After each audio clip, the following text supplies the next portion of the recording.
நம்ம இன்றைக்கி ஸ்ரீரங்கம் ஸ்பெஷல் அகரா அடிசல் தான் பார்க்க போகிறோம். அதுக்கு தேவையான பொருள்னு பார்த்தா பச்சரிசி 1 கப் எடுத்திருக்கேன்.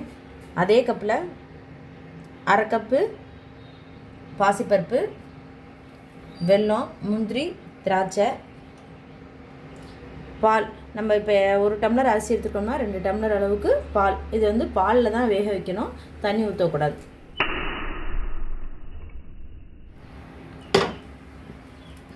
ஃபஸ்ட்டு அடுப்பில் ஒரு கடாயை வச்சு நல்லா கடாய் காஞ்சோன்னே பருப்பு எடுத்து வச்சுருக்கோம் பார்த்தீங்களா, அந்த பருப்பை லைட்டாக வறுத்து எடுத்துக்குவோம். ரொம்பலாம் வறுக்கக்கூடாது, செவக்கலாம் கூடாது, சும்மா லைட்டாக ஒரு விட்டு வேக வைக்க வேண்டியது. பருப்பு இப்போ எடுத்து வச்சுருக்கோம்ல அரிசி, அதையும் அது கூட சேர்த்து நல்லா கழுவிட்டு வேக வைப்போம். 2 டம்ளர் பால் அளந்து வச்சுருக்கேன், அதையும் சேர்த்துக்குவோம்.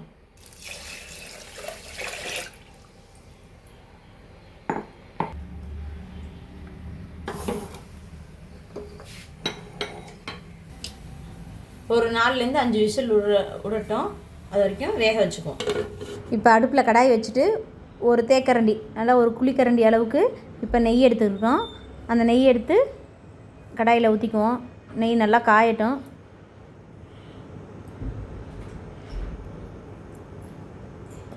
இப்போ நெய் நல்லா காஞ்சிச்சு. நம்ம ஒரு 25 கிராம் அளவு முந்திரி பருப்பு எடுத்து அதை பொரித்து எடுத்துக்குவோம். இப்போ திராட்சையும் சேர்த்துக்குவோம். அடுப்பை ஆஃப் பண்ணிடுவோம்.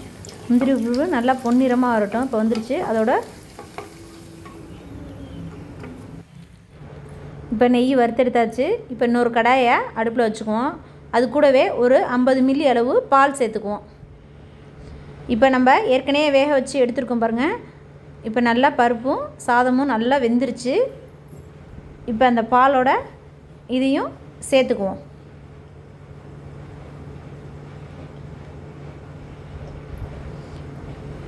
இப்போ பாலோட எல்லாத்தையும் சேர்த்து நல்லா பரட்டி விடணும், கட்டிப்படாமல் இருக்கும். காய்ச்சி நம்ம பாகா ஊற்றிக்கலாம்.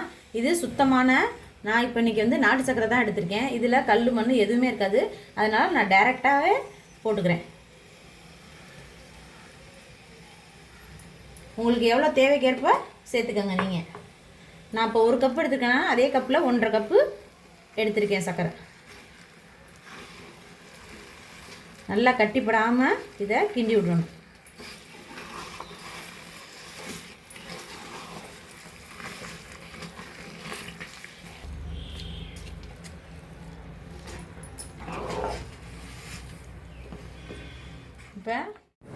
இப்போ நல்லா கட்டிப்படாமல் நல்லா கிண்டிட்டோம். அது கூடவே இன்னொரு தேக்கரண்டி நெய்யை அது கூடவே சேர்த்துக்கிறோம். நெய் சேர்த்து நல்லா பிரட்டி விடணும். நெய்யெல்லாம் நல்லா பிரிஞ்சு வரும். அது கூடவே ஒரு சிட்டிகை நம்ம ஏலக்காய் பொடி சேர்த்துக்கணும்.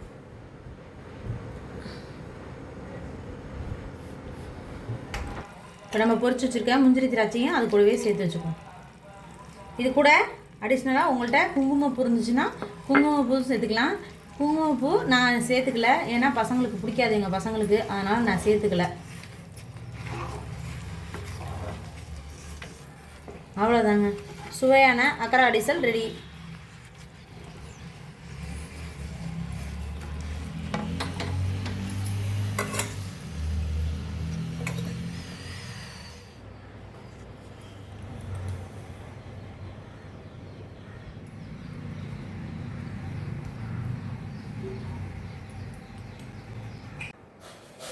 சக்கரை பொங்கலையா? சக்கரை பொங்கலையோ இல்லை பொங்கல் பார்க்குற அற்புதம்.